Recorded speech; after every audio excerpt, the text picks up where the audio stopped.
いやいやいやいや、これ前科者。親孝行の息子だな。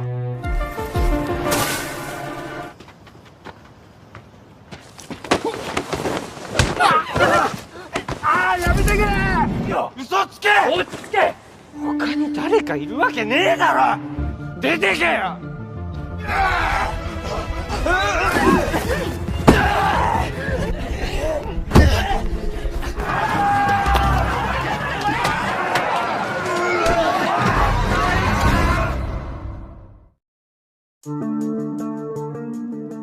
Cerita dimulai dengan latar waktu tahun 2023, di mana terlihat seorang wanita bernama Saya Hatano memulai kegiatan rutinitasnya seperti biasa, dengan menaiki kereta menuju sekolah tempatnya bekerja sebagai seorang guru olahraga. Dalam perjalanan, Hatano melihat seorang pria tak asing bernama Yuto Shirahama, yang juga menunggu untuk menaiki kereta yang sama dengan Hatano. Meskipun begitu, Hatano tidak terlalu terbiasa untuk menyapa orang yang tidak terlalu ia kenal. Sama seperti orang-orang di kereta itu yang juga tidak peduli dengan orang-orang yang berada dalam satu kereta dengan ruangan yang cukup sempit itu. Di tengah kesibukan mereka dengan gadgetnya masing-masing, tiba-tiba mereka semua dikagetkan dengan notifikasi peringatan dini gempa bumi di ponsel mereka. Disusul dengan kejadian aneh dan getaran tak wajar yang membuat semua penumpang di kereta itu menjadi panik, hingga terhempas dan terjatuh tepat ketika kereta memasuki terowongan. Semua penumpang yang pingsan akhirnya terbangun setelah kecelakaan itu dan tampak kebingungan dengan apa yang sudah terjadi. Mereka semua berusaha keluar kereta untuk menyelamatkan dirinya masing-masing. Namun betapa terkejutnya mereka ketika melihat sekeliling mereka hanyalah hutan lebat dan sama sekali tidak ada bangunan seperti sebelumnya. Bahkan mereka mendapati kalau ponsel mereka sama sekali tidak memiliki sinyal, hingga membuat mereka semakin bingung dengan keberadaan mereka saat ini. Yuto yang merupakan seorang petugas damkar menghampiri petugas kereta bernama Hajime untuk mengajaknya memastikan keadaan para penumpang dan mengevakuasi jika ada penumpang yang terluka. Sementara di sisi Hatano berinisiatif pergi ke terowongan untuk mencari bantuan. Yuto yang melihatnya memutuskan untuk menemani Hatano, disusul oleh seorang pria bernama Kayashima Naoya yang juga menawarkan diri untuk membantu. Namun saat keluar, mereka dikagetkan dengan keadaan gerbong kereta yang telah terpisah dengan gerbong lain. Saat menelusuri terowongan, mereka justru semakin dibuat heran ketika menemukan bahwa ujung dari terowongan itu berakhir di suatu padang pasir. Untuk memastikan lokasi mereka saat ini, mereka pun mencoba untuk naik ke atas bukit. Namun yang ada hanyalah padang pasir luas dan bebatuan, tanpa terlihat adanya bangunan. Di sisi lain, para petugas stasiun melakukan evakuasi setelah kejadian gempa yang sempat menghambat proses perjalanan kereta. Akan tetapi di sini mereka dibuat kebingungan dengan penghubung kereta yang telah rusak dan ada gerbong yang sepertinya telah menghilang. Para petugas kemudian melakukan pencarian dengan menelusuri terowongan itu. Namun setelah menelusuri sepanjang jalan, mereka sama sekali tidak menemukan gerbong kereta yang hilang. Sementara itu, para penumpang yang terdampar semakin dibuat bingung setelah mengetahui bahwa ujung dari terowongan hanyalah hamparan pasir luas. Beberapa penumpang pun mulai terhipnotis dengan kecelakaan tak biasa ini dan mengaitkannya dengan dunia paralel. Yuto kemudian berinisiatif untuk membuat daftar penumpang yang dimana ada 46 penumpang di gerbong itu yang sudah teridentifikasi. Kecuali Naoya yang menyembunyikan identitasnya karena suatu hal. 7 jam setelah kejadian itu, belum ada tanda-tanda bala bantuan akan datang menyelamatkan mereka. Para penumpang pun semakin dibuat cemas, karena beberapa dari mereka tidak memiliki bekal untuk menunggu lebih lama lagi. Seorang penumpang yang bernama Rena Watabe terlihat menggeledah tas seorang penumpang untuk mencari makanan. Akan tetapi, di tas itu Rena justru menemukan sebuah surat panggilan dari penjara untuk Naoya. Hingga pada akhirnya setelah menggeledah tas milik Hatano, Rena pun berhasil menemukan bekal onigiri milik Hatano. Namun saat akan pergi mengeksekusinya di luar, Rena justru berpapasan dengan Naoya yang seketika membuat Rena kaget dan meninggalkan bekal itu di depan Naoya. Hatano yang mengetahui bekalnya telah hilang mencoba untuk bertanya kepada para penumpang, di mana saat Naoya akan mengembalikan bekal itu pada Rena, Rena malah membocorkan tentang surat panggilan dari penjara untuk Naoya dan menuduh Naoya sebagai seorang mantan kriminal yang tidak bisa dipercaya. Naoya yang tersinggung dengan ucapan itu lantas berkata kalau mereka semua yang berada di tempat ini memanglah tidak bisa saling percaya satu sama lain. Karena bisa saja orang yang berada di samping mereka adalah seorang penjahat atau mungkin seorang penipu. Naoya lalu memberikan bekal itu pada Rena dan menyuruhnya untuk mengembalikannya sendiri. Namun melihat tatapan para penumpang yang seperti masih mencurigainya, Naoya pun memutuskan untuk pergi meninggalkan kereta, sekaligus mencari sumber kehidupan. Saat seorang penumpang bernama Daichi melihat album video miliknya, ia tak sengaja menemukan Rena yang terciduk mengambil bekal milik Hatano. Hal itu membuat mereka semua menjadi merasa bersalah telah menuduh Naoya sebagai pencuri. Hatano yang khawatir kemudian memutuskan untuk menyusul Naoya dengan Yuto yang bersedia untuk menemaninya. Sementara itu di tengah perjalanannya yang tanpa arah, Naoya tak sengaja menemukan beberapa dus botol minuman yang sepertinya telah ditinggal oleh seseorang. Naoya kemudian mengamankan minuman itu dan meneruskan perjalanannya. Akan tetapi setelah berjalan cukup jauh, Naoya justru menemukan jurang yang sangat dalam. Naoya yang kurang fokus secara tiba-tiba terpeleset dan akan jatuh ke dalam jurang itu. Namun beruntung di sisa-sisa tenaganya, Yuto datang untuk menyelamatkan Naoya bersama dengan Hatano.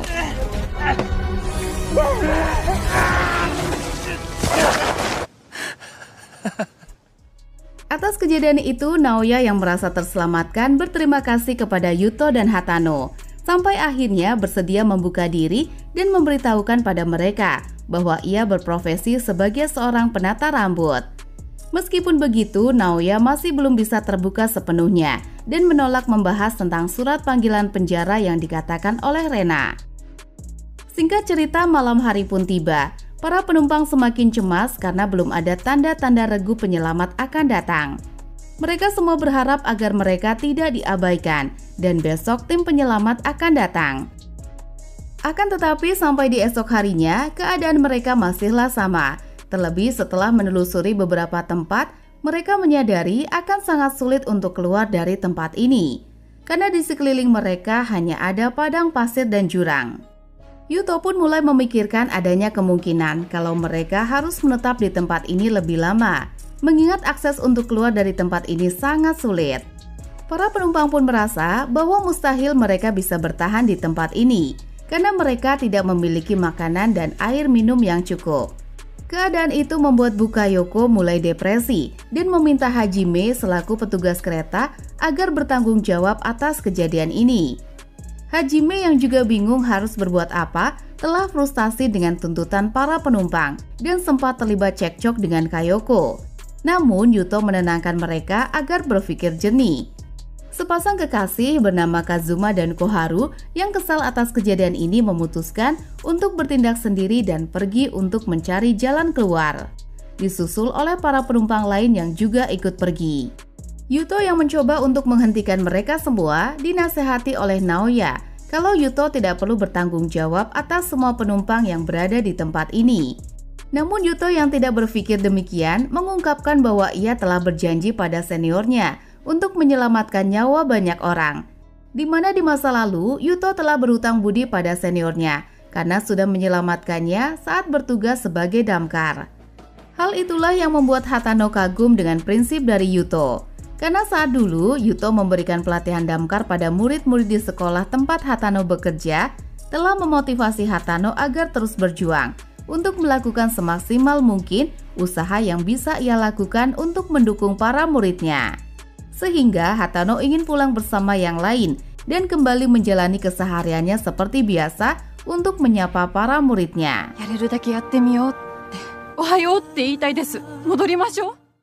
Di sisi lain, seorang penumpang bernama Tanaka yang pergi sendirian secara mengejutkan melihat sebuah tower yang sepertinya tak asing. Ia pun segera kembali ke gerbong untuk memastikan lewat koran berita yang ia bawa. Yang ternyata benar bahwa itu adalah sebuah proyek tower yang direncanakan akan rampung di tahun 2026. Selain itu, Kazuma dan Koharu yang kembali juga menemukan sebuah botol minuman yang tak diduga diproduksi di tahun 2026. Hal itu semakin menguatkan dugaan seorang penumpang bernama Kato yang merupakan seorang ahli botani, bahwa benar tanaman yang ia temukan merupakan sebuah tanaman yang memiliki transformasi waktu selama 30 tahun. Sehingga dari penemuan-penemuan itu, Kato meyakini kalau saat ini mereka berada 30 tahun di masa depan. Di tempat lain diinformasikan insiden kecelakaan kereta yang mengakibatkan lebih dari 100 orang penumpang telah menghilang. Namun yang lebih mengejutkan, pihak kepolisian menemukan bahwa dari kejadian itu ada 2 gerbong kereta yang telah menghilang. Sementara itu para penumpang masih bingung dengan keadaan mereka saat ini dan tidak percaya bahwa mereka berada 30 tahun di masa depan. Di samping itu, para penumpang mulai merasa kehausan dan kelaparan. Terlebih, sisa bekal makanan yang mereka miliki hanya tinggal sedikit. Yuto kemudian berinisiatif untuk membentangkan terpal di atas gerbong kereta sebagai alat penampung air hujan atau embun untuk mereka minum. Mengingat manusia bisa bertahan selama 3 minggu dengan air minum meskipun tidak makan. Di momen-momen ini, Yuto memberitahukan keinginannya kepada Hatano yang ingin memakan okonomiyaki di warung langganannya dan mengajak Hatano untuk membuat janji agar mereka pergi bersama mengunjungi warung itu jika telah keluar dari tempat ini. Keesokan harinya, Yuto dan yang lain tidak bisa berdiam diri saja menunggu semua penumpang mengalami dehidrasi total. Kato memberitahu jika di sekeliling mereka terdapat banyak tumbuhan, bukan tidak mungkin ada sumber air di suatu tempat. Untuk itu, Yuto memutuskan untuk mencari sumber air itu bersama Kato, Naoya, dan juga Hatano. Dalam perjalanan, Naoya akhirnya mau bercerita tentang dirinya yang mendapat surat panggilan dari penjara, di mana Naoya memberitahu bahwa 1 tahun lalu kekasihnya telah meninggal akibat kecelakaan, dan surat yang ia terima merupakan surat permintaan maaf dari supir yang menabrak kekasihnya itu. Mengingat besok adalah hari peringatan kematian kekasihnya. Setelah berjalan cukup lama, Naoya tak sengaja menemukan seekor katak dan tanah yang lembab di tempat itu, yang seketika membuat mereka menyadari bahwa sumber air sudah dekat. Setelah menelusuri lebih jauh, mereka pun akhirnya menemukan bahwa sumber air itu berada di atas tebing yang cukup tinggi. Bisa. Di sisi lain, Hajime tak sengaja menciduk Tanaka yang ternyata telah mengambil dus air mineral yang sebelumnya ditemukan oleh Naoya. Tanaka kemudian membawa air minum itu ke gerbong kereta dan meminta semua penumpang agar memberikan sesuatu sebagai biaya untuk air minum itu. Akan tetapi, Naoya tiba-tiba muncul dan mengancam Hajime karena sudah mengambil air yang lebih dulu ia temukan. Yuto pun kembali menenangkan mereka semua dan memberitahu bahwa air mineral itu dari awal memanglah sudah menjadi milik semua penumpang yang ada di tempat ini.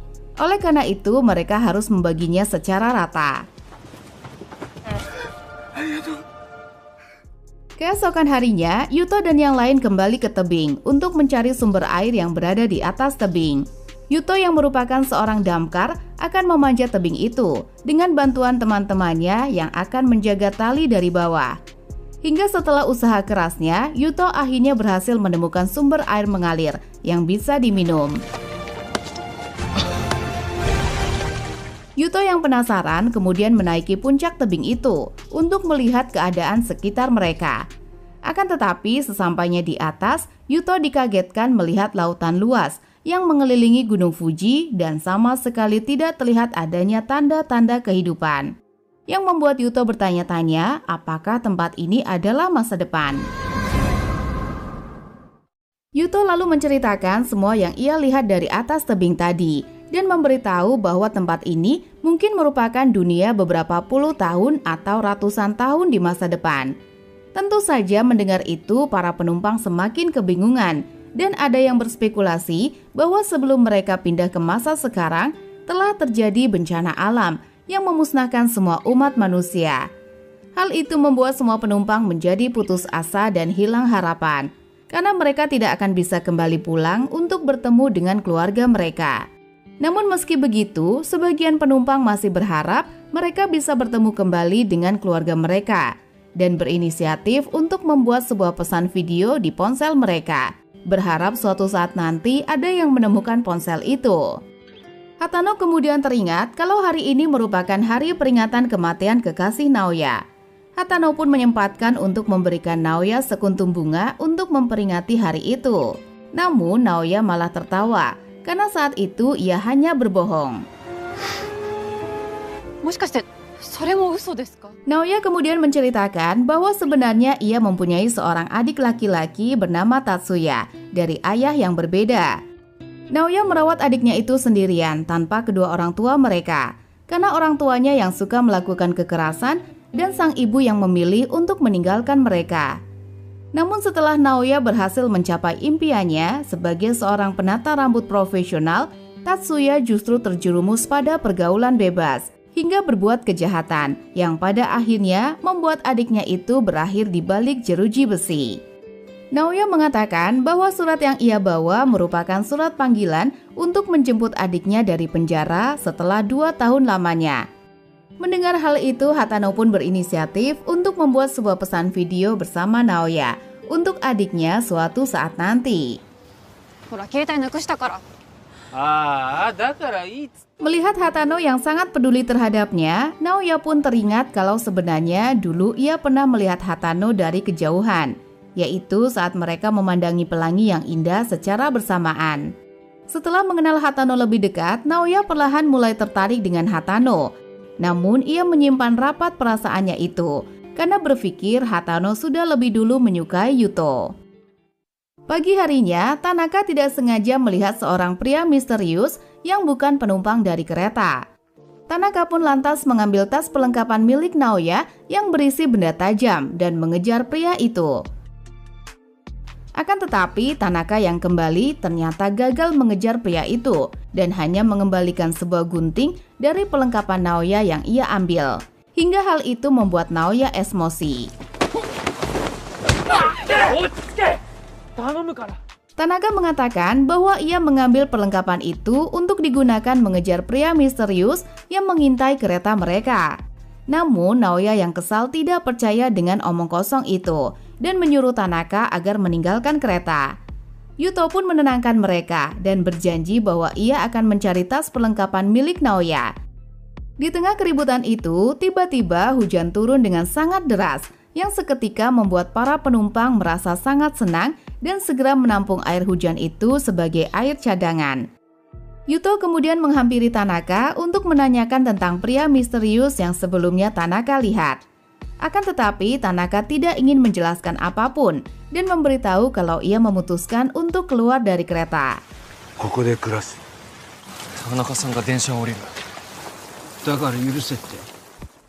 Setelah permasalahan air terselesaikan, Yuto mengajak semua penumpang untuk bekerja sama menelusuri hutan agar dapat menemukan bahan makanan.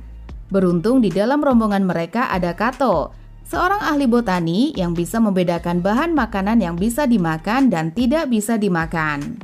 Di tempat lain, Naoya mencari sendirian tas perlengkapan miliknya di tengah hutan, di mana ternyata perlengkapan tersebut merupakan perlengkapan yang berharga bagi Naoya, karena perlengkapan itu merupakan perlengkapan yang selalu ia gunakan dalam pekerjaannya sebagai seorang penata rambut. Sementara itu, Rena yang sedang mengobrol dengan Hatano memberikan buah yang ia temukan pada Hatano untuk dicoba. Namun tak lama setelah memakan buah itu, tiba-tiba Hatano terjatuh hingga merintih kesakitan, yang seketika membuat Rena panik dan berteriak meminta pertolongan.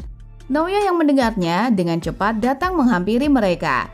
Namun Naoya tidak tahu cara untuk menyelamatkan Hatano. Beruntung tak lama kemudian, Yuto datang memberikan air minum untuk membantu Hatano memuntahkan buah yang barusan ia makan. Kejadian itu membuat Hatano tidak sadarkan diri selama beberapa jam, karena ternyata buah yang ia makan mengandung solanin beracun yang berbahaya bagi tubuh. Namun karena Hatano hanya memakan sedikit, Hatano tidak memiliki luka serius dan bisa kembali pulih. よかった。大丈夫そうです。Setelah Hatano sadar, para penumpang kemudian melanjutkan pekerjaan mereka dengan bergotong royong membuat alat-alat yang bisa mereka gunakan sebagai peralatan memasak. Hingga berkat kerjasama itu, mereka akhirnya berhasil membuat makanan sehat untuk pertama kalinya, meski hanya makanan yang sederhana.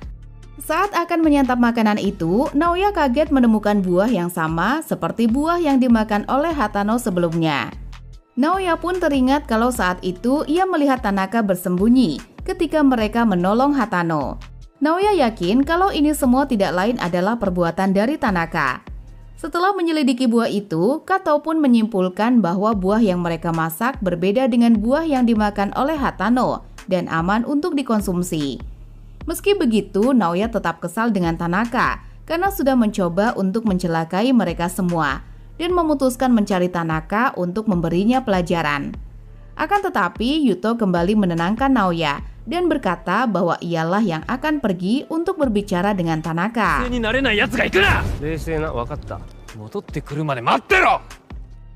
Keesokan harinya, Yuto yang kembali meminta maaf pada Naoya karena tidak bisa menemukan Tanaka. Namun dalam perjalanannya, Yuto berhasil menemukan tas perlengkapan milik Naoya yang ia cari semalaman, di mana Yuto tahu bahwa perlengkapan itu sangat berharga bagi Naoya. Yuto kemudian memberitahu pada teman-temannya kalau di arah selatan ia menemukan tanah berlumpur dan lembab, yang kemungkinan di sekitar situ ada sungai atau sesuatu yang berharga untuk mendapatkan sumber makanan seperti ikan. Untuk itu, Yuto akan membentuk tim bersama Naoya dan Kato untuk menelusuri wilayah selatan lebih jauh. Namun di tengah perjalanan mereka, tiba-tiba muncul pria misterius yang menyerang Kato. Yuto dan Naoya kemudian berusaha untuk mengevakuasi Kato kembali ke kereta untuk segera dilakukan pertolongan pertama. Namun karena Kato mendapatkan luka tusukan yang cukup dalam, tidak ada cara lain untuk menyelamatkannya selain menjahit luka tersebut untuk menghentikan pendarahan. Yuto yang bukan dari tim darurat medis tidak tahu harus berbuat apa, karena ia sama sekali belum pernah menyelamatkan orang yang terluka. Kondisi itu dengan terpaksa membuat Naoya harus turun tangan menjahit luka Kato, meski hanya menggunakan peralatan seadanya, agar peluang hidup Kato masih tetap ada. Dari buku milik Kato, mereka mencoba untuk mencari tahu jenis-jenis tumbuhan yang bisa digunakan untuk membantu menurunkan demam Kato yang semakin parah.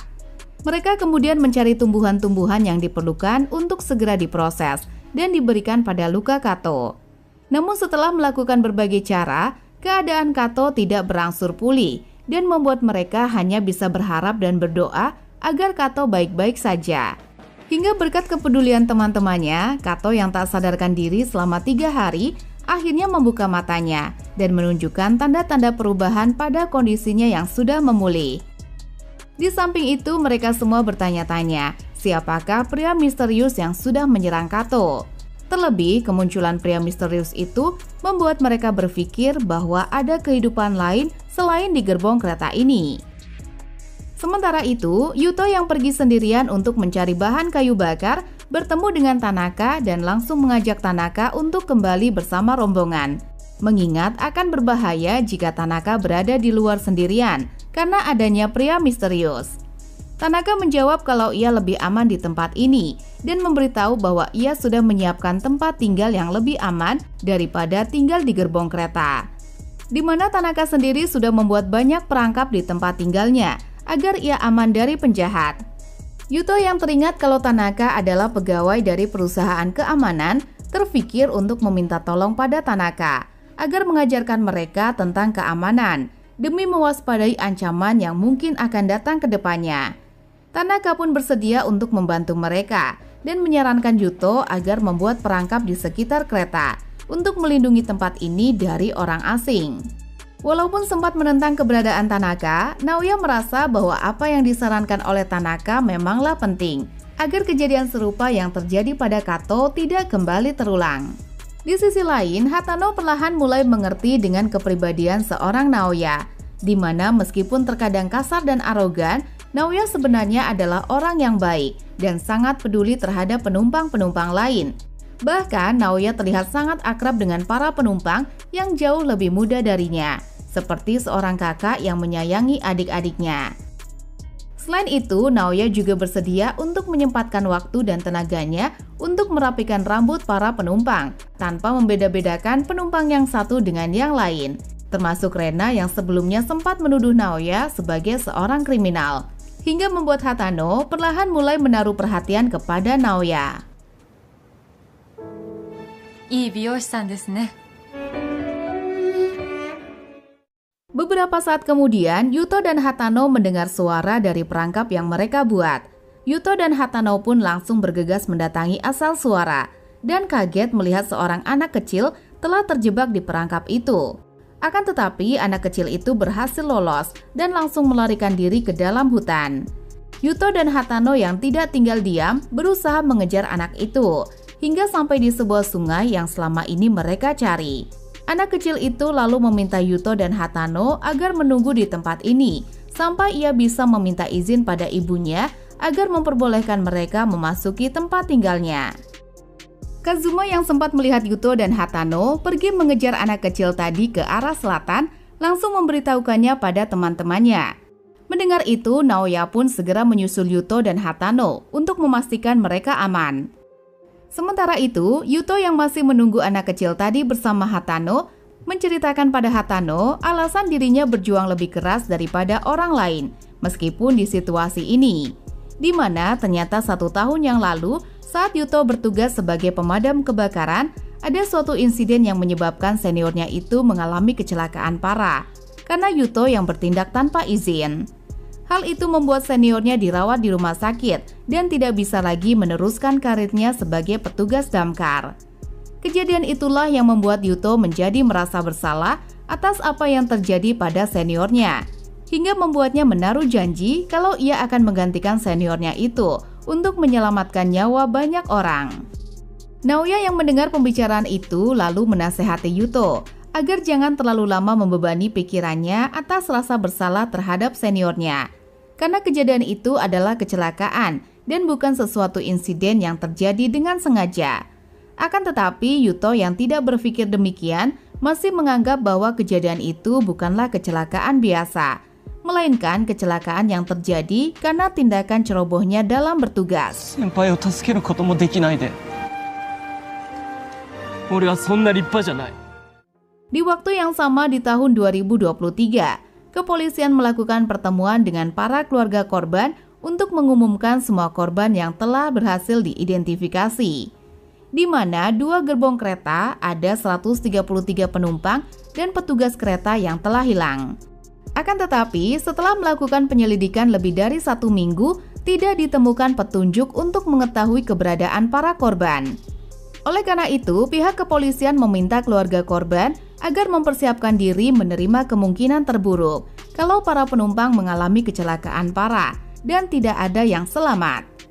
Adik Naoya yang berada di sana sangat marah dengan hasil pertemuan itu dan meminta mereka agar lebih berusaha lagi karena ia yakin kakaknya masih hidup dan sedang menunggu pertolongan. Senior Yuto juga menghampiri pihak polisi untuk meminta mereka agar tetap melakukan penyelidikan apapun yang terjadi. Senior Yuto mengatakan bahwa ia telah berutang maaf pada Yuto karena sudah membiarkan Yuto terlalu lama berlarut dalam penyesalan hingga membebani dirinya sendiri karena janji yang mereka buat. Sementara itu, Yuto, Naoya, dan Hatano yang masih menunggu akhirnya dihampiri oleh anak kecil tadi yang bersedia membawa mereka semua memasuki tempat tinggalnya. Sesampainya di sana, mereka pun dikagetkan dengan tempat yang belum pernah mereka jangkau. Ternyata ada kehidupan lain dari para penumpang gerbong kereta yang juga terdampar seperti mereka. Di tempat ini mereka langsung disambut oleh pemimpin rombongan bernama Yamamoto yang merupakan seorang direktur dari perusahaan IT. Sama seperti Yuto dan teman-temannya, Yamamoto dan rombongannya juga mengalami kesulitan saat pertama kali terdampar di tempat ini. Namun perlahan waktu, mereka semua bisa bekerja sama untuk memanfaatkan danau yang ada di dekat mereka untuk mendapatkan sumber makanan dan membuat fasilitas-fasilitas lain.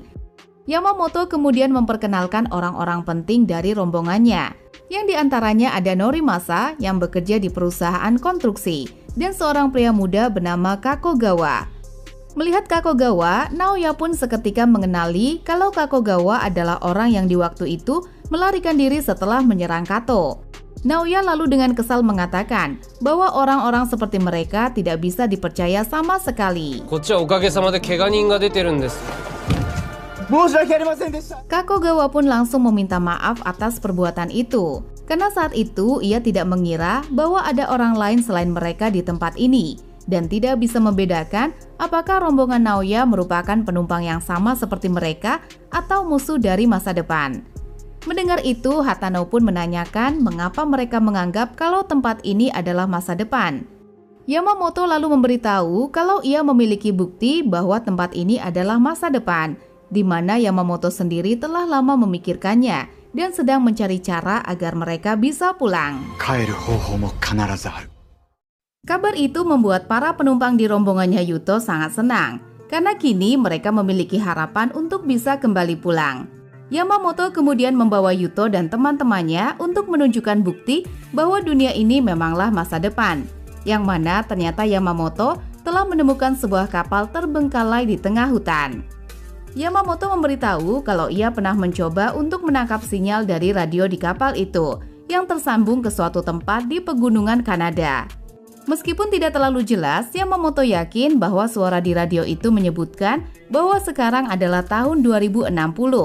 Dan dari informasi yang ia dengar, ternyata di tahun 2026, tepat 3 tahun dari waktu asal mereka, telah terjadi bencana alam yang tak terduga, yakni jatuhnya meteorit di Samudra Pasifik yang menimbulkan banjir bandang yang sangat dahsyat.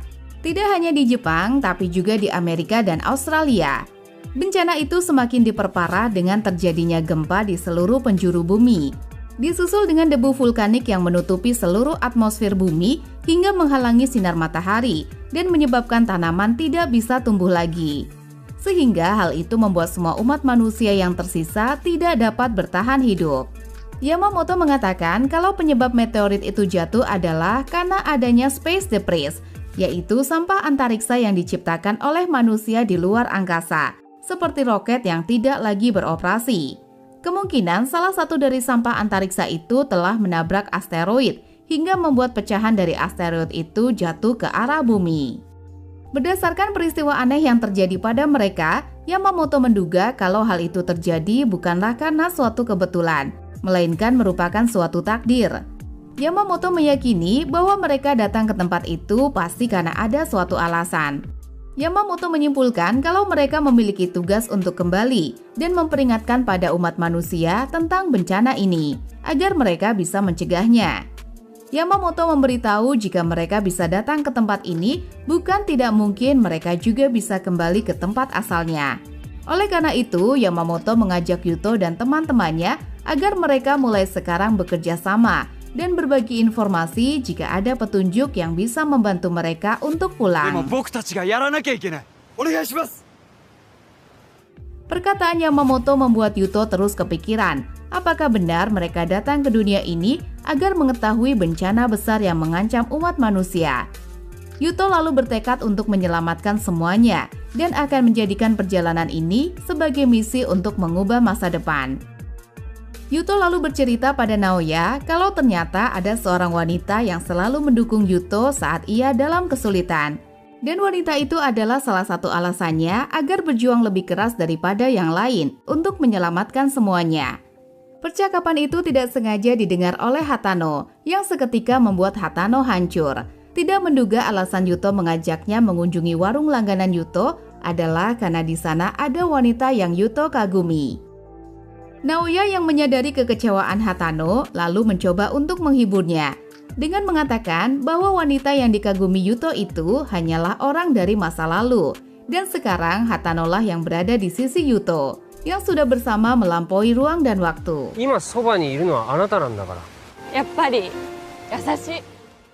Di sisi lain, Rena ternyata tidak menyukai ide untuk kembali ke masa lalu karena ia lebih menyukai tempat ini daripada tempat asalnya yang penuh dengan orang-orang yang ia benci.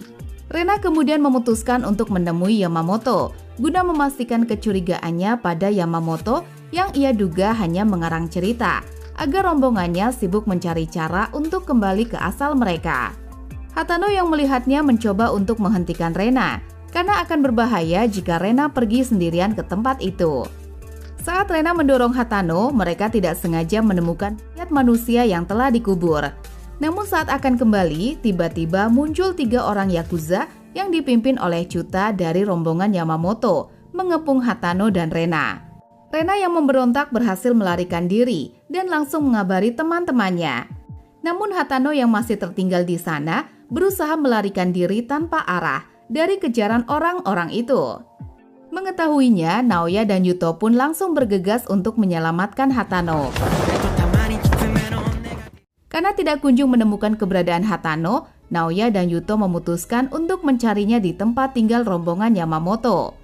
Akan tetapi di sana mereka malah menemukan kursi yang memiliki bekas darah. Mereka pun menanyakan pada Yamamoto tentang apa yang sebenarnya telah terjadi di tempat ini, mengingat mereka mendengar adanya mayat yang telah dikubur. Yamamoto lalu dengan terpaksa menceritakan bahwa sebenarnya saat pertama kali terdampar ke dunia ini, secara kebetulan mereka ada di gerbong yang sama dengan seorang kriminal yang langsung mengancam seorang penumpang di gerbong mereka.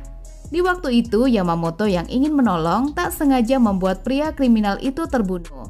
Sejak saat itulah semua orang di kereta mulai memberikan hormat pada Yamamoto dan menganggapnya sebagai seorang pemimpin.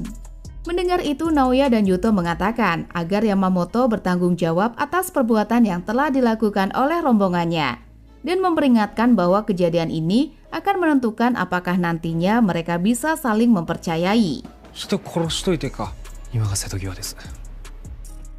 Sementara itu, Hatano yang berhasil menjauh dari Chuta dan teman-temannya memutuskan untuk bersembunyi di dalam kapal yang terdampar.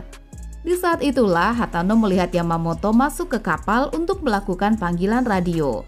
Namun yang membuat Hatano terkejut adalah ketika melihat kabel radio itu ternyata telah terputus dan tidak berfungsi lagi. Hal itu seketika membuat Hatano sadar kalau Yamamoto seperti sedang berakting untuk membohongi para penumpang di luar kapal. Akan tetapi keberadaan Hatano di tempat itu dengan cepat disadari oleh Yamamoto. Hatano pun langsung mempertanyakan apakah siaran radio yang ia ceritakan saat itu juga merupakan suatu kebohongan. Yamamoto tidak menyangkalnya dan mulai menceritakan kalau sebenarnya ia merasa bersyukur pada saat itu ia masuk ke dalam kereta dan terdampar di dunia ini. Di mana ternyata di hari itu Yamamoto mendapatkan kabar buruk tentang perusahaannya yang telah bangkrut. Oleh karena itu, Yamamoto tidak lagi memiliki alasan untuk kembali dan berniat untuk memulai lagi kerajaannya dari awal di tempat ini, mengingat para penumpang kini menganggapnya sebagai pemimpin. Namun meski begitu, Yamamoto memberitahu bahwa cerita tentang bencana alam memanglah kenyataan. Karena Yamamoto mendapatkan informasi itu dari buku milik awak kapal yang tertinggal di kapal itu. Agar kebohongannya tidak terbongkar, Yamamoto tidak punya pilihan lain selain menyembunyikan Hatano di dalam kapal itu.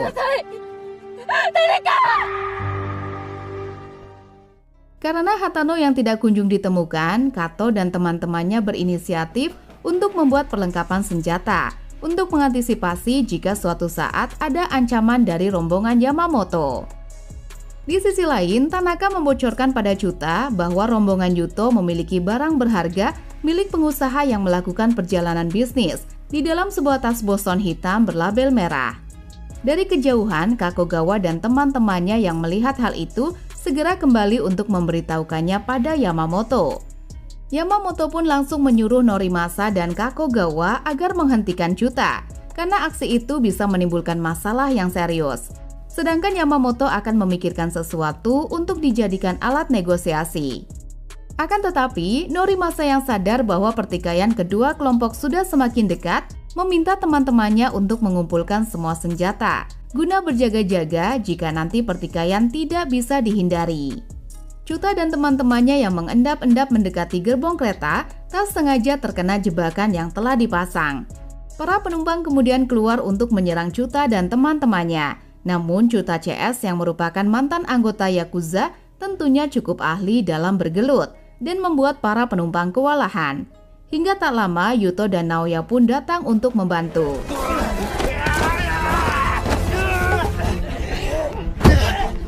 Di tengah pertempuran itu, datang Norimasa bersama puluhan penumpang lainnya dengan perlengkapan senjata. Melihat Yuta yang sudah terlanjur memulai keributan ini, akhirnya membuat Norimasa tidak punya pilihan lain selain ikut untuk bertarung. Ia pun memerintahkan teman-temannya untuk menyerang, hingga pertarungan pun pecah di tempat itu.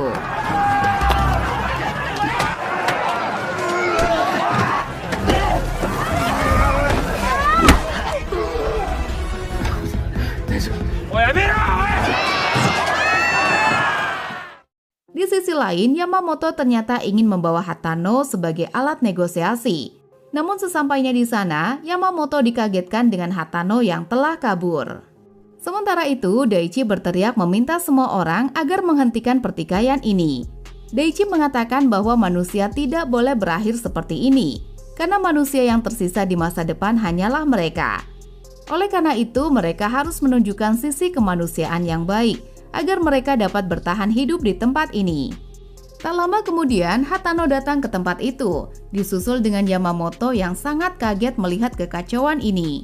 Hatano kemudian membocorkan bahwa mereka semua telah dibohongi oleh Yamamoto selama ini.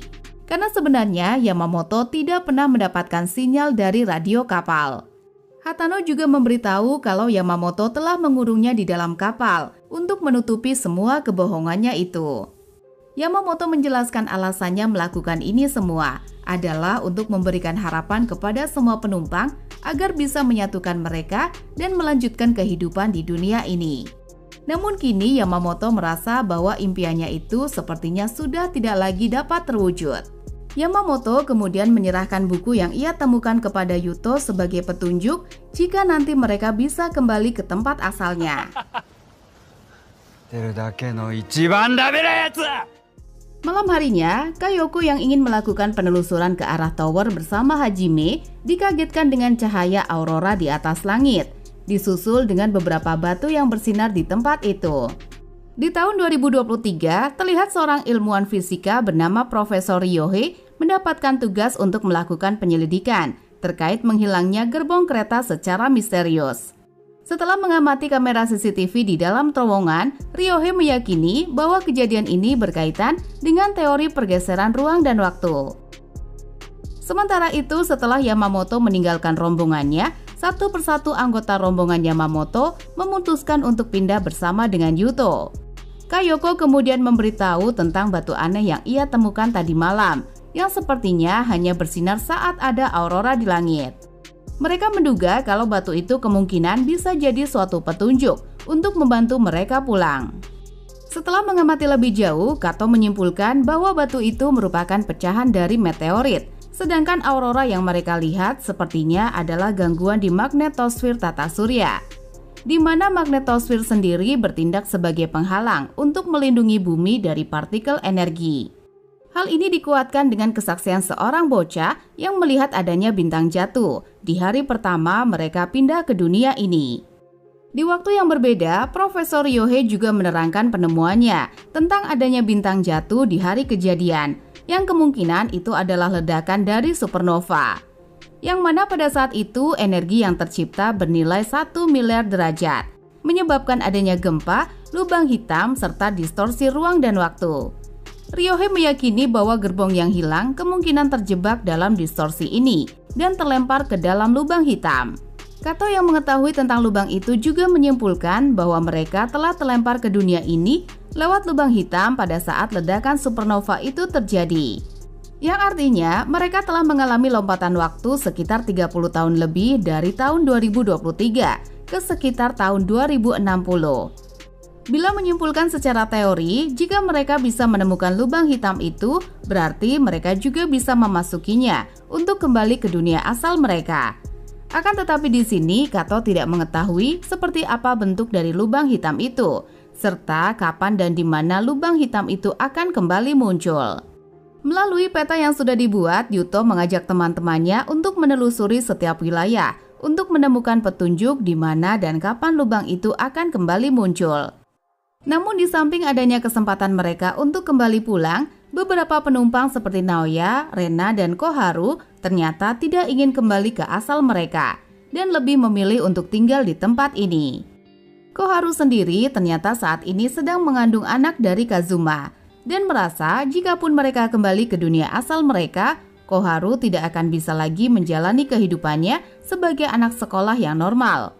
Mengetahui hal itu, Kazuma pun hanya bisa terdiam dan tidak tahu harus berbuat apa, karena itu bisa membuat orang tuanya marah. Hal itu seketika membuat Koharu kecewa dan berlari meninggalkan Kazuma. Kazuma yang tersadar langsung bergegas untuk menyusul Koharu.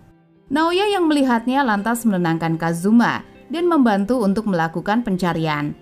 Di tengah pencarian itu, mereka bertemu dengan Hatano yang juga sempat melihat Koharu berlari sambil menangis. Hujan yang tiba-tiba muncul di tempat itu menghambat pencarian mereka dan sempat membuat Hatano terkilir karena tanah yang licin. Hal itu membuat Naoya tidak punya pilihan lain selain berteduh sementara waktu bersama Hatano sampai hujan reda. Di tengah hujan lebat itu, Hatano menyempatkan untuk bertanya pada Naoya mengapa ia tidak ingin kembali bersama yang lain ke tempat asal mereka dan memilih untuk tinggal di sini. Naoya memberitahu kalau sebenarnya ia memiliki perasaan takut di dalam dirinya. Karena kalaupun mereka kembali ke tempat asalnya, mereka semua hanya akan kembali ke keluarganya dan sibuk dengan pekerjaannya masing-masing.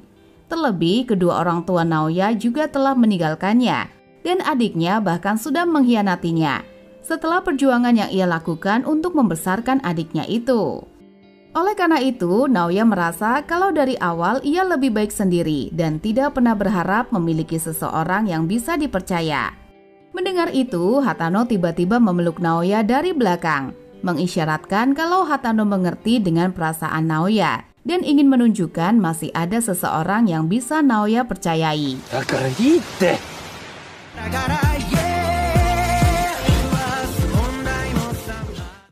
Hujan deras bercampur badai itu membuat semua penumpang panik berlarian memasuki gerbong kereta. Tak terkecuali Tanaka yang juga terpaksa kembali untuk berlindung. Saat Tanaka membuka pintu menuju terowongan, Tanaka dikagetkan dengan peristiwa aneh yang langsung menyedot boneka mainannya. Yuto dan penumpang lain yang melihat itu seketika menyadari bahwa itu mungkin adalah lubang hitam yang membawa mereka melintasi perjalanan waktu.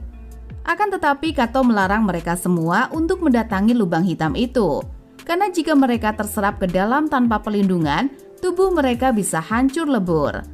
Namun kemunculan lubang hitam itu tidak berlangsung lama. Lubang itu secara perlahan mulai mengecil hingga akhirnya menghilang. Di waktu yang berbeda, detektif yang sedang menyelidiki terowongan secara kebetulan menemukan boneka milik Tanaka yang telah melewati perjalanan waktu. Di sisi lain, Naoya dan Hatano akhirnya menemukan Koharu yang duduk termenung di balik bebatuan. Setelah memikirkan cukup lama, Koharu dan Kazuma memutuskan untuk bertanggung jawab atas perbuatan mereka dan akan menjaga anak di dalam kandungan Koharu. Mereka semua kemudian berkumpul untuk membahas bagaimana cara kerja lubang hitam yang barusan mereka lihat. Kato menjelaskan bahwa cara kerja lubang hitam itu tetaplah sama seperti pertama kali mereka datang ke tempat ini. Yang tidak lain, lubang hitam itu akan muncul saat adanya ledakan supernova yang bisa juga diciptakan melalui energi alami seperti adanya badai, gempa, atau gemuruh. Keesokan harinya, mereka memutuskan untuk mengumpulkan bebatuan meteorit yang mungkin bisa menjadi tambahan petunjuk bagi mereka tentang kemunculan lubang hitam itu. Di tengah pencariannya, Daichi tak sengaja menemukan kabel listrik yang terkubur di dalam tanah. Mengetahuinya, Kato pun memiliki ide menggunakan kabel itu untuk mengalirkan listrik agar menghasilkan medan magnet yang bisa menyeret gerbong kereta memasuki lubang hitam. Hajime yang merupakan petugas kereta lalu mengingat kalau di sekitar wilayah ini terdapat generator darurat untuk memastikan pasokan listrik cadangan. Oleh karena itu, mereka perlu mencari lokasi dari fasilitas yang terhubung dengan kabel itu sebelum lubang hitam kembali muncul. Akan tetapi Kato menjelaskan kalau sepertinya harus ada orang yang tetap tinggal di dunia ini. Karena jika mereka bisa kembali ke tahun 2023 namun gagal menghentikan bencana di tahun 2026, maka orang yang tinggal di dunia ini akan menjadi sedikit penyintas yang selamat dan bisa meneruskan masa depan umat manusia. Tapi jika mereka berhasil mencegah bencana di tahun 2026, maka dunia ini akan menjadi dunia paralel yang sepenuhnya akan terisolasi. Yang berarti masa depan akan bercabang dan mereka semua bisa melanjutkan hidupnya masing-masing di dunia yang berbeda. どうやって Setelah memikirkan semalaman, Naoya memberitahu pada Yuto dan Hatano kalau ia memutuskan untuk tetap tinggal di tempat ini sebagai penyintas. Karena hanya Naoya yang merasa tidak memiliki tujuan untuk kembali. Terlebih, jikapun Naoya kembali, Naoya tidak tahu bagaimana cara untuk menyelamatkan adik yang sudah mengkhianatinya. Mendengar itu, Yuto pun memberitahu bahwa Naoya hanya perlu untuk berani menghadapi masalahnya dan terus maju. Yuto meyakinkan kalau mereka pasti bisa mengubah masa depan dan tidak perlu ada orang yang harus berkorban hanya untuk tinggal di tempat seperti ini. 本気で帰れると思ってる俺は嫌だ Semua penumpang kemudian mulai bergotong royong menggali kabel yang tertanam untuk menemukan fasilitas generator darurat yang kemungkinan ada pada ujung kabel tersebut. Hingga setelah beberapa hari melakukan penggalian ke arah kabel, mereka pun akhirnya menemukan ujung dari kabel itu yang sesuai dugaan mereka mengarah ke fasilitas generator yang juga terkubur di bawah tanah. Setelah memasuki tempat itu, mereka sangat senang melihat tempat itu ternyata masih utuh walaupun sudah ditinggal cukup lama. Bahkan saklar dan sumber listriknya masih berfungsi dengan baik. Bertepatan di waktu itu, angin mulai berhembus kencang, menandakan lubang hitam tidak lama lagi akan muncul. Mereka kemudian melilitkan kabel listrik melingkari gerbong kereta agar dapat mengalirkan listrik ke arah sumber munculnya lubang hitam. Keesokan paginya, Naoya melihat aurora muncul di atas langit, yang mengartikan telah terjadi gangguan magnetik pada lapisan bumi, sehingga lubang hitam akan segera muncul. Di waktu yang sama, Yuto yang mengetahuinya menghidupkan pembangkit pasokan listrik. Namun di sini Naoya ternyata masih tetap pada keputusannya untuk tinggal di dunia ini. Hatano yang mengetahuinya merasa sedih karena ia sebenarnya sudah memahami kepribadian seorang Naoya. Hatano tidak bisa menerima kalau setelah apa yang mereka perjuangkan selama ini harus berakhir dengan sebuah perpisahan. Melihat hal itu, Yuto pun berusaha untuk membujuk Naoya agar mau ikut bersama mereka. Yuto memberitahu pada Naoya agar jangan terus-terusan melarikan diri hanya karena tidak bisa membesarkan adiknya dengan baik. Bagi mereka semua, Naoya telah banyak membantu untuk menyelamatkan semua orang selama berada di dunia ini. Dan mereka tidak mau menyesali hal itu seumur hidup bila mereka tidak bisa menyelamatkan Naoya. Oleh karena itu, Yuto memohon agar Naoya mau mempercayainya kalau mereka semua akan bisa mengubah masa depan bersama-sama. Mendengar hal itu, Naoya akhirnya luluh dan bersedia untuk bergegas kembali bersama teman-temannya. やってみるか Sementara itu, sesuai dugaan, lubang hitam akhirnya muncul di dalam terowongan. Akan tetapi di sini masih ada beberapa penumpang termasuk Rena yang ragu untuk kembali ke dunia asal mereka dan memilih untuk tetap tinggal di dunia ini. Naoya yang datang lalu berteriak meminta semua orang agar mempercayai Yuto dan mengikutinya kembali ke asal mereka. Saat akan menaiki kereta, Naoya tiba-tiba terhalang dengan pohon jatuh, disusul Norimasa dan Kakogawa yang menerobos masuk ke dalam kereta. Naoya yang kesulitan bergerak malah berdrama agar semua penumpang tidak mempedulikannya dan menyuruh mereka agar menutup pintu kereta. Beruntung Tanaka tiba-tiba muncul dan membantu Naoya naik ke atas kereta. Sebelum akhirnya kereta mereka tersedot ke dalam lubang hitam.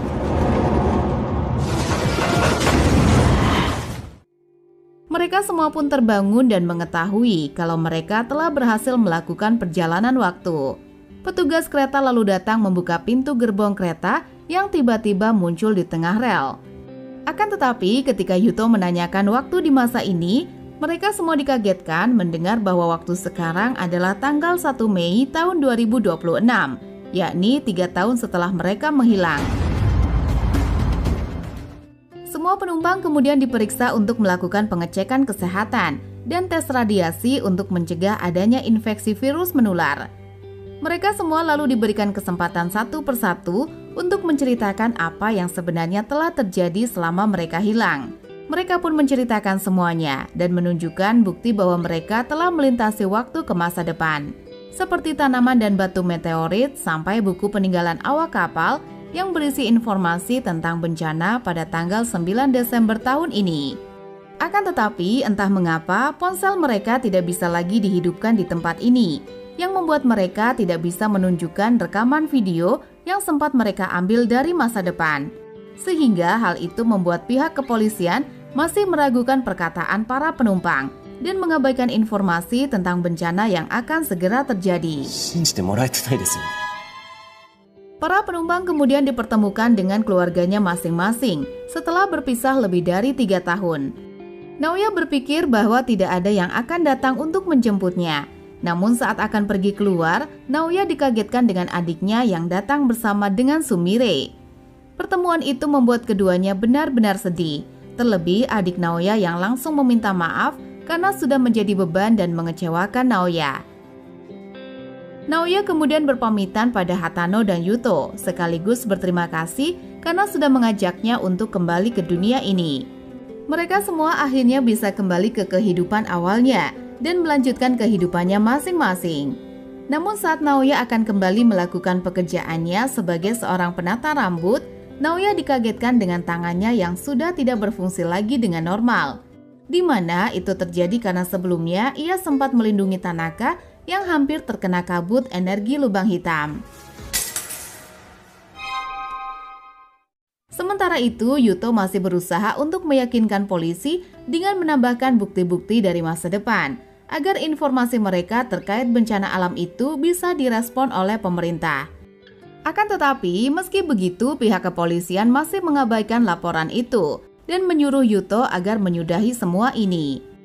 Di sisi lain, Profesor Ryohei ternyata meneruskan laporan dari para penumpang dan mencoba untuk menyelidiki lebih jauh apakah benar mereka semua berasal dari masa depan tempat bencana itu telah terjadi. Yuto yang tidak menyerah kemudian membahas masalah ini kepada teman-temannya, di mana para penumpang sendiri telah membuat base camp di kediaman Kato untuk berdiskusi mengenai bencana alam yang akan segera terjadi, mengingat mereka tidak memiliki banyak waktu sampai bencana itu tiba. Namun di sini Daichi menemukan bahwa di media sosial, para penumpang mulai menjadi perbincangan publik, terutama Naoya yang merupakan seorang penata rambut terkenal, namun memiliki adik seorang kriminal. Hatano yang khawatir kemudian mendatangi salon tempat Naoya bekerja untuk memastikan keadaannya. Namun di sana, Hatano hanya bertemu dengan teman Naoya, yaitu Sumire, yang memberitahu kalau Naoya tidak bisa lagi bekerja seperti biasa. Karena kini Naoya tidak bisa menggunakan tangannya dengan normal setelah kembali dari masa depan. Setelah mendapatkan nomor Naoya, Hatano langsung menghubungi Naoya untuk menanyakan kabarnya. Hatano juga memberitahu bahwa semenjak mereka kembali ke tempat ini, Hatano selalu penasaran dengan apa yang Naoya lakukan. Yang mana hal itu mengisyaratkan kalau sebenarnya Hatano telah menaruh hati pada Naoya. Akan tetapi mendengar itu, Naoya justru mengatakan bahwa ia sudah melupakan Hatano dan tidak lagi peduli dengan masa depan yang akan terjadi pada dunia ini. Perkataan itu membuat Hatano seketika kecewa setelah apa yang mereka lalui selama ini. Di sisi lain, Profesor Ryohei secara mengejutkan mendapat informasi tentang adanya objek misterius yang perlahan mendekati bumi, di mana jika menghitung berdasarkan jarak dan kecepatannya, objek tersebut akan mencapai bumi sekitar bulan Desember tahun 2026. Penemuan ini sekaligus membuktikan bahwa semua perkataan para penumpang kereta hilang adalah benar. Keesokan harinya, Naoya yang sedang berada di dalam kereta tak sengaja bertemu dengan Daichi yang langsung memaksa Naoya agar mau datang ke base camp tempat teman-temannya berada. Melihat Naoya yang berada di sana seketika membuat Hatano senang karena Naoya masih ceria seperti dulu. Walaupun sedikit canggung, Naoya terlihat sangat bahagia bisa bertemu dengan teman-teman seperjuangannya. Daichi kemudian memberitahu semuanya kalau ia akan mempublis sebuah video dalam channelnya untuk memberitahu tentang informasi bencana yang akan segera terjadi. Berharap dengan video itu, semua orang meresponnya dan mulai bersiap untuk menghadapi bencana itu. Tak butuh waktu lama, video itu pun viral ke masyarakat luas dan akhirnya mendapat respon positif dari berbagai pihak yang siap untuk membantu mereka jika diperlukan. Beberapa saat kemudian, Bukayako menghubungi Hatano untuk memberitahu kalau ia sudah berbicara dengan Menteri Pertahanan. Di mana ternyata pemerintah diam-diam sudah mendapatkan informasi dari lembaga penelitian tentang objek berupa asteroid di luar angkasa yang perlahan mendekati bumi. Saat ini pemerintah sudah memulai perencanaan peluncuran roket untuk mengubah orbit dari asteroid tersebut. Oleh karena itu, Bukayako meminta agar semua penumpang tidak melakukan tindakan yang bisa menimbulkan kecemasan publik dan mengajak mereka untuk mempercayakan semuanya kepada pemerintah. Keesokan harinya, Daichi pergi ke terowongan tempat mereka terdampar di masa depan untuk menyimpan sebuah surat buat Tanaka di dalam tabung kapsul. Berharap Tanaka bisa menemukannya di masa depan. Melalui surat itu, Daichi ingin memberitahu jika sekarang mereka telah berhasil kembali ke dunia asalnya dengan selamat. Di sisi lain, Koharu akhirnya melahirkan bayinya dengan selamat dan membuat semua penumpang sangat bahagia. Karena kehadiran bayi itu telah terhubung dengan semua penumpang yang menjaga Koharu selama berada di masa depan. Yuto kemudian memberitahu Naoya bahwa Kato telah mendapatkan informasi dari pemerintah yang akan meluncurkan roket secara rahasia di awal bulan depan, di mana hasilnya baru akan diketahui setelah 3 hari peluncuran. Akan tetapi, jika rencana itu gagal, maka bencana pada 9 Desember akan benar-benar terjadi. Selain itu, Bukayako juga memberitahu kalau ia memiliki kenalan di Swiss yang telah membuat infrastruktur pencegahan bencana. Dan bila mereka ingin berlindung dari bencana itu, maka mereka harus berangkat lebih awal. Namun di sini Yuto mengatakan kalau ia akan tetap tinggal di kota ini, karena Yuto merasa masih harus bertanggung jawab untuk bisa menyelamatkan banyak orang sampai akhir. Oleh karena itu, Yuto meminta agar Naoya menggantikannya untuk menjaga semua teman-temannya. Stasiun TV kemudian beramai-ramai mengabarkan tentang teori kiamat yang membuat dunia menjadi heboh. Di mana jika pemerintah gagal mengantisipasi jatuhnya asteroid, maka hanya akan tersisa 8 hari lagi sampai asteroid itu menabrak bumi. Berita itu membuat masyarakat yang percaya sudah bersiap untuk mencari tempat yang aman. Namun tidak sedikit juga masyarakat yang menganggap berita itu hanyalah hoax. Daichi yang tidak tinggal diam kembali membuat video dalam channelnya untuk memberitahu semua orang kalau roket telah diluncurkan pada tanggal 1 Desember. Dan Daichi meminta publik mempersiapkan diri pada kemungkinan terburuk, karena berhasil tidaknya rencana pemerintah tidak ada yang tahu. Sementara itu, Naoya memberitahu orang-orang kalau takdirnya melakukan perjalanan waktu dari masa depan ke masa lalu adalah untuk mengajari orang-orang di dunia ini tentang pentingnya kepedulian satu sama lain. Dan jika bukan karena kepedulian orang lain yang mau menyelamatkannya, Naoya tidak mungkin berada di tempat ini.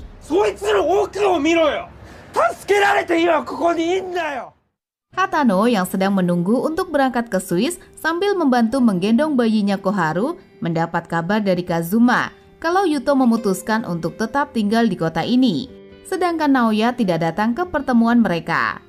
Hatano yang mendengar seketika sedih, hingga tak lama Hatano mendapat telepon dari Naoya yang ingin memberitahu sesuatu sebelum dunia ini berakhir. Naoya mengungkapkan kalau sebenarnya ia juga sudah sangat mengenal Hatano saat terlempar ke masa depan. Di waktu itu Naoya sangat terkejut, tidak menyangka ada wanita seperti Hatano yang sangat peduli dengan orang lain, melebihi dirinya sendiri. Oleh karena itu, Naoya berjanji bahwa ia tidak akan pernah melupakan Hatano seumur hidupnya. Naoya kemudian menyuruh Hatano agar pergi dengan yang lain, karena Naoya memiliki suatu tempat yang ia kunjungi. Sebelum menutup telepon itu, Hatano sempat mendengar suara yang menandakan Naoya sedang berada di stasiun kereta. Hatano pun langsung bergegas menuju ke stasiun itu dan menghentikan Naoya yang akan pergi. Hatano lalu memberitahu bahwa ia selalu berdoa agar dunia ini menjadi tempat yang nyaman bagi Naoya dan membuatnya selalu merasa ingin hidup. Naoya pun langsung memeluk Hatano karena keberadaan Hatano telah kembali menyadarkannya untuk tetap hidup. Di sisi lain, Yuto yang sedang bertugas seperti biasa tiba-tiba melihat Naoya yang datang mendekatinya. Hal itu membuat Yuto terkejut dan kesal dengan Naoya yang malah masih berada di tempat ini, karena Yuto ingin Naoya selamat seperti yang lain. Namun Naoya mengatakan kalau ia sudah beberapa kali diselamatkan oleh Yuto selama berada di masa depan. Dan ia telah banyak berutang nyawa pada Yuto. Oleh karena itu, Naoya juga ingin menyelamatkan Yuto seperti apa yang telah dilakukan oleh Yuto selama ini. 生きよ未来はあの電車に。 Di tempat lain, Tanaka secara mengejutkan menemukan surat di tabung kapsul yang ditanam oleh Daichi dari masa lalu. Di mana terlihat juga Tanaka telah menjalani kehidupannya dengan tenang seorang diri, tanpa perlu lagi mengkhawatirkan apapun. Sementara itu, Profesor Ryohei mendapatkan informasi mengenai roket yang telah diluncurkan oleh pemerintah. Yang sepertinya roket itu telah berhasil mengubah lintasan asteroid yang tidak lagi mengarah ke bumi. Di waktu yang sama, Hatano dan penumpang lainnya telah berada di kereta untuk melakukan perjalanan ke Swiss tanpa tahu jika bencana itu tidak akan terjadi. Meskipun begitu, keinginan mereka untuk bertahan hidup telah menjadi bukti bahwa masa depan akan terus ada. Film ini pun diakhiri dengan Yuto dan Naoya yang berjanji kalau mereka akan terus melakukan apapun yang mereka bisa untuk melindungi semua orang apapun yang terjadi. I know you told your friend you're not okay. And tell me what's wrong and why you never said you felt that way. I guess you're trying to stay strong.